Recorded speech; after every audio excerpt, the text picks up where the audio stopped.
Sesuatu yang membingungkan dunia memancing baru ni adalah ayat sara hidup. Kalau kita tengok dalam SOP MKN, aktiviti sukan dan ekonomi lain disebut jelas tidak dibenarkan. Ini tidak dibenarkan, ini dibenarkan. Cycling dibenarkan dengan had, jogging dibenarkan dengan had, jigging tidak dibenarkan, melainkan untuk sara hidup. Di page perikanan ataupun DOF, Department of Fishing, boleh kata 60% komen dibanjiri pertanyaan macam ni. Memancing dibenarkan ataupun tidak? Lebih membuatkan anglers terbingung bila mereka jawab macam ni. Aktiviti memancing dibenarkan bagi tujuan sara hidup. Memancing untuk sara hidup. Aktiviti memancing di mana ikan yang ditangkap adalah untuk dimakan secara langsung oleh keluarga pemancing dan bukannya dijual kepada perih ataupun kepada pasar. Boleh faham tak macam tu? Dimakan secara langsung oleh keluarga dan bukannya dijual. Macam mana kalau saya penganggur ataupun tak bekerja lagi, kena buang kerja pasal waktu macam ni, tahu lah kan. Nak cari masa pergi mengai untuk bawa balik makan ikan. Adakah saya dan family hanya makan ikan saja kot? Dan kalau saya seorang yang berkejaya biasa, kerja macam biasa lah ni, office boy, kerja kilang atau work from home dan sebagainya, pergi mengai, bawa balik ikan untuk dimakan, bukankah situasi itu jadi hobi? Dan sehinggalah saya dapat screenshot daripada member yang DM sendiri perikanan dan segalanya agak clear. Dan saya tertanya-tanya juga kenapa perikanan tak clear awal-awal. Hobi tidak dibenarkan. Sekurang-kurangnya buat statement bezakan antara ketidakbenaran hobi dan kebenaran cari makan ataupun apa bentuk sara hidup dengan cara mengai ni. Anyway, komen di bawah apakah kategori anglers yang dikatakan dimakan sendiri bukan untuk dijual itu. Maka setelah perhati beberapa jawapan daripada DOF, dapat saya buat konklusi bahawa sara hidup ni terbahagi kepada 3 jenis. Nombor 1, orang yang betul-betul memancing. Mana kata mancing ni jadi sumber pendapatan dia full time.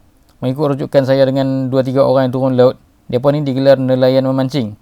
Mereka pergi mengai, boleh ikan, jual ke perih ataupun jual direct ke pasar. Dan anggaran pendapatan sekitar RM80 sampai RM250 lah ni sekali turun macam tu. Pun begitu, masih kontra dengan kenyataan balas daripada perikanan yang kata tidak dibenarkan untuk dijual kepada perih ataupun pasar. Yang kedua, orang yang betul-betul miskin, yang hidup dia hanya dengan bantuan bulanan kebajikan termasuk household asas, seperti beras dan apa jua sumbangan apa jua jenis sumbangan kebajikan lah, duit ringgit ataupun barang-barang dapur, barang-barang masakan asas semua ni. Dan salah satu golongan macam ni yang saya nampak ada rupa macam ni adalah pelajar-pelajar madrasah, pelajar pondok yang tetap mah.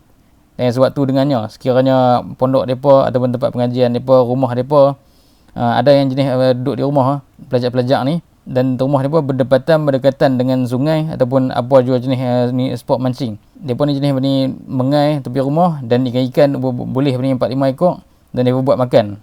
Harian-harian, beberapa hari sekali mereka akan buat macam tu. So ni antara yang agak-agak dekat lah dengan kategori itu. Yang ketiga, golongan YouTuber yang full time. Ingat je, yang full time YouTuber bergaji dengan Mr. Google, sponsor berkaitan dan sebagainya. Dan mereka ni kalau tak CNR pun, mereka memang tapau ikan untuk dimakan bersama keluarga dan tak ada isu jual kepada perih ataupun kepada direct market di sini. Golongan ni kalau tak keluar mancing, mereka takkan boleh buat cara konsisten keluarkan konten selama seminggu sekali ke 2 minggu sekali ke macam mana. Walaupun saya persoal juga lah geng-geng ni, dah tu kenapa tak duduk rumah buat konten tutorial, cerita pasal pengalaman mancing apa yang sebelum ni, daripada video-video yang sebelum ni. Macam tak apa kena buat konten yang membakar di waktu-waktu yang sepatutnya orang semua duduk di rumah macam ni. Sebab akan pengaruh orang untuk keluar. Sebab waktu sekarang orang patutnya lebih termotivasi untuk kekal di rumah dan hanya keluar bila perlu. Apa-apa pun tidak dipertikaikan, mereka ada reasoning mereka sendiri. Dan golongan ni memancing adalah modal sara diri diorang dan ROI diorang adalah basis dari imbuhan daripada YouTube, Google.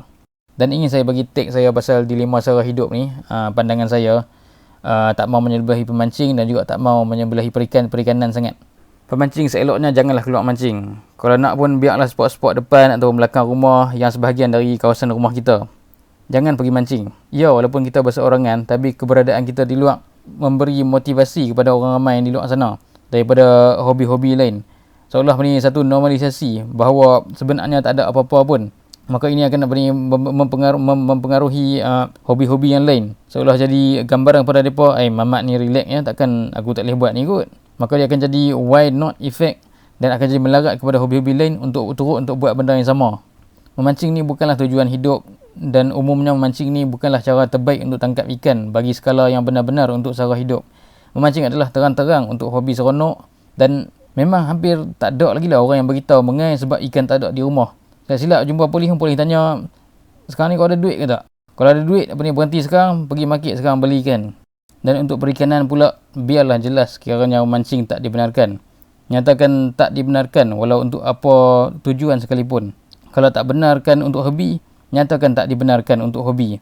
Dan sekiranya dibenarkan tapi berseorangan, nyatakan sebagai dilarang berseorangan. Dan sekiranya angler-anglers ni ketegak juga, cari jalan juga untuk berkumpul, untuk pergi mengai, bawa ke balai terus ambil mereka angkat. Dan bezakan apa bentuk mancing yang jenis aktiviti sara hidup ni, kelaskan kepada beberapa definisi sara hidup jenis yang dibenarkan di waktu PKP ni.